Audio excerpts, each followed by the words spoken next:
Hey everyone, Gil here at graymanprepping. On today's episode of Your Prep for Today, I want to talk to you about parts for your first aid kit. Or if you don't do first aid kits, if you just have like a medicine cabinet with everything in it, for there too. I'm talking about adhesive bandages or band-aids or curads or whatever the specific type that you like to have. But the adhesive bandage you can put on a cut or a scratch or a scrape, something you put on an injury like that to make a kid feel happy and go, oh, I got a band-aid. Whatever it is, look into getting them. Now, there is a problem with certain brands of adhesive bandages.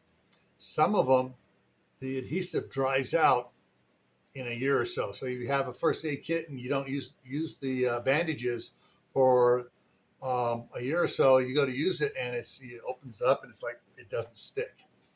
So look into finding out which ones last the longest and ways that you can keep the adhesive from drying out.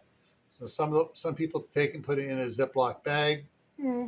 Some people get the little small seal meals and they put a bunch of them in there and put an oxygen absorber in there and seal it up so that the adhesive doesn't go bad, or at least it lasts longer. So, and some brands have long-lasting adhesive, so that's something to look into. All right, I'm just pointing stuff out. I'm not going to give you all the answers here. I want you to do the research on it for yourself. All right?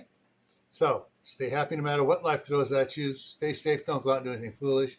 Keep adding to your preps. Water, food, medicine, clothing. Learn a new skill and grow some fresh food.